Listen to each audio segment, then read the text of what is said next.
Abu Nawas dan kucing pencuri ikan. Di salah satu sudut kota Baghdad, tinggallah seorang pedagang ikan yang sangat pelit dan tidak jujur. Ia sering mengurangi timbangan, mencampur ikan segar dengan ikan busuk, dan menipu para pembeli. Semua orang di pasar membenci perilakunya, tetapi tidak ada yang berani menentangnya secara langsung. Suatu hari, Khalifah Harun al-Rashid mendengar keluhan tentang pedagang ikan ini. Beliau ingin memberinya pelajaran, namun tidak ingin melakukannya secara terang-terangan agar tidak menimbulkan keributan. Maka, Khalifah memanggil Abu Nawas. "Wahai Abu Nawas," kata Khalifah, "aku ingin kau memberinya pelajaran agar ia insaf, namun dengan caramu yang lucu dan tidak melanggar hukum." Abu Nawas tersenyum simpul. "Ampun Baginda, tugas ini sungguh menarik.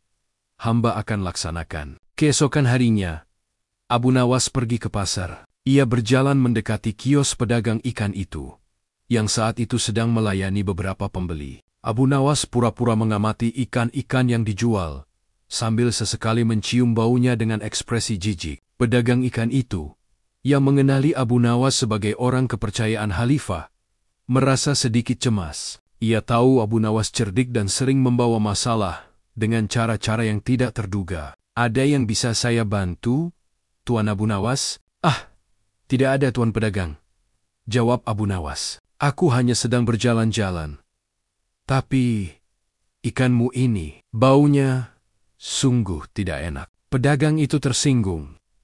"Omong kosong, ikanku paling segar di pasar ini." Abu Nawas hanya tersenyum tipis. Lalu, ia sengaja menjatuhkan beberapa keping dinar di dekat keranjang ikan. Kucing kurus milik pedagang ikan itu, yang biasanya malas bergerak, tiba-tiba sigap menyambar salah satu ikan kecil yang ada di keranjang, lalu lari menjauh.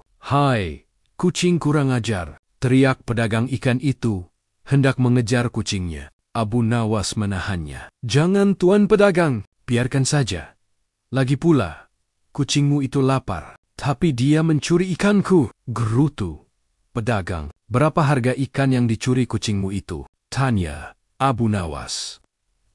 "1," jawab pedagang, sengaja melebih-lebihkan.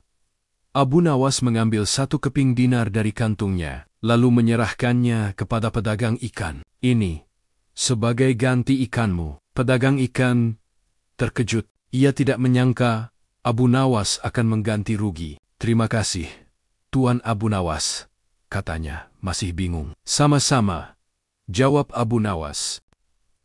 "Tapi ada satu hal yang ingin kutanyakan padamu, Tuan Pedagang." "Apa itu, Tuan Abu Nawas?" "Kucingmu ini, beratnya berapa?" tanya Abu Nawas. Pedagang ikan itu semakin bingung. "Apa?" seru pedagang ikan. "Mengapa Tuan mau membayar kucing saya?" "Karena," jawab Abu Nawas dengan senyum lebar, "seekor kucing yang mencuri ikan seharga 1 dinar itu, pasti kucing yang sangat bernilai." Mendengar argumen Abu Nawas, ia mencoba berpikir. Namun logika Abu Nawas yang terbalik itu membuatnya tak bisa berkata-kata. "Jika kucingmu yang beratnya 2 kilogram ini bisa mencuri ikan seharga 1 dinar, lanjut Abu Nawas, maka dia adalah kucing yang sangat efisien dalam bekerja. Mungkin kau harus mempertimbangkan untuk menjual kucingmu, Tuan Pedagang, karena harganya pasti jauh lebih tinggi daripada semua ikanmu." Semua orang di pasar semakin riuh oleh tawa. Pedagang ikan itu akhirnya menyadari maksud Abu Nawas. Dengan cerdik, menyoroti ketidakjujurannya dalam berdagang dengan membandingkan harga ikan dengan harga kucing. Jika seekor kucingnya mencuri ikan seharga 1 dinar, maka nilai kucing itu pasti jauh lebih tinggi jika dihitung per kilogramnya. Pedagang ikan itu akhirnya menyerah. "Cukup Tuan Abu Nawas, hamba mengerti maksud Tuan." Abu Nawas tersenyum puas. Ia telah melaksanakan tugas Khalifah dengan sempurna, memberikan pelajaran tanpa kekerasan, dan membuat semua orang tertawa. Sejak saat itu, pedagang ikan tersebut benar-benar berubah. Kelucuan Abu Nawas telah membawa kebaikan bagi semua.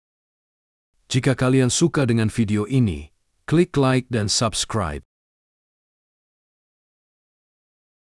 Abu Nawas dan gaun nyamuk. Di Baghdad, ada seorang penjahit yang sangat terkenal, namun juga sangat sombong. Ia selalu membanggakan hasil jahitannya yang paling halus dan paling mahal. Suatu hari, ia menantang siapa saja untuk memesan gaun yang paling sulit dibuat. Khalifah Harun al-Rashid mendengar tantangan ini. Beliau memanggil Abu Nawas. Abu Nawas, kata Khalifah, penjahit itu terlalu sombong. Aku ingin kau memberinya pelajaran. Pesanlah gaun darinya yang paling sulit ia buat, tapi jangan sampai ia marah atau merasa dipermalukan secara langsung. Abu Nawas tersenyum. Ampun Baginda, tugas yang menyenangkan. Hamba akan melaksanakan. Keesokan harinya, Abu Nawas mendatangi toko penjahit yang sombong itu.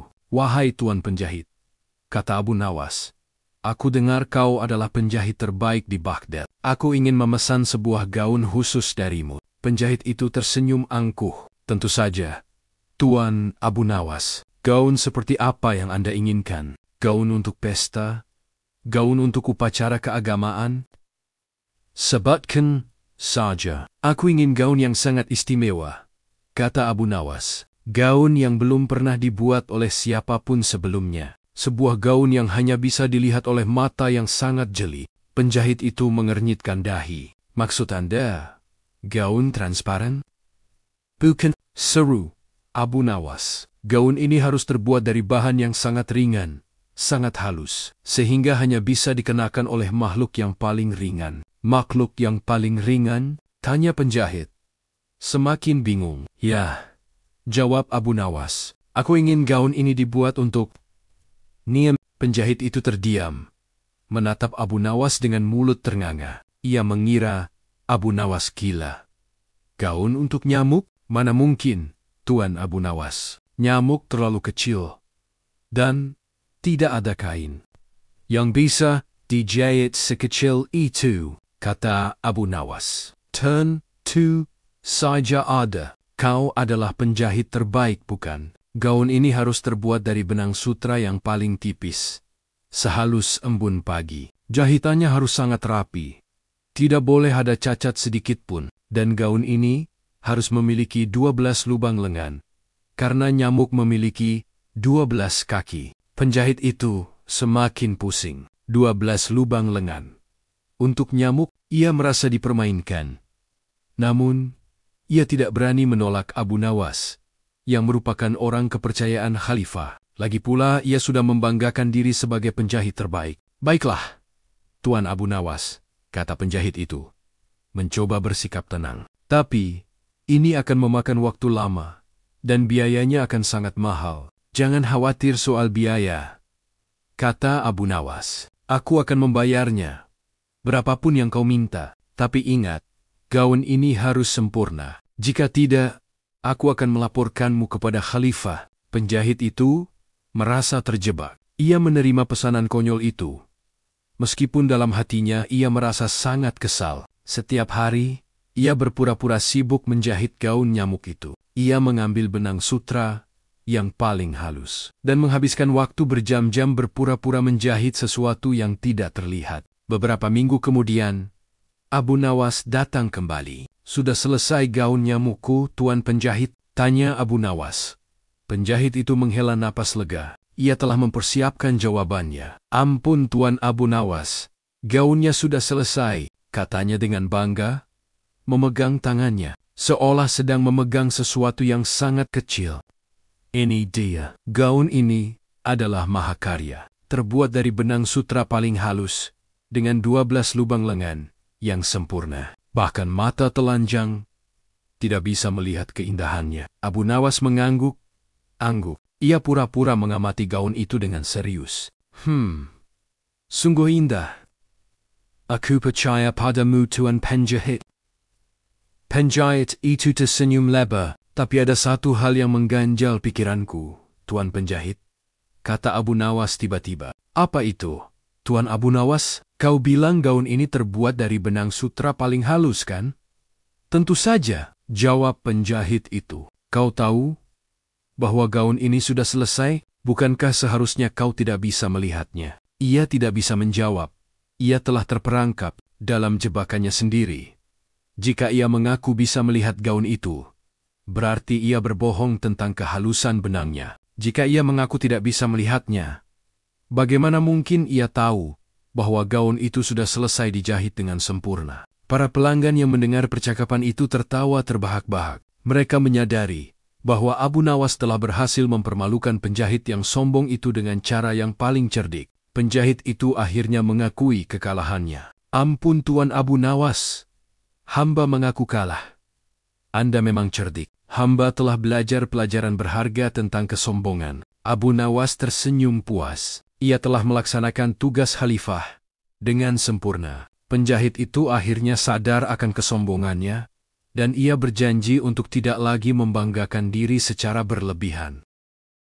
Jika kalian suka dengan video ini, klik like dan subscribe. Terima kasih.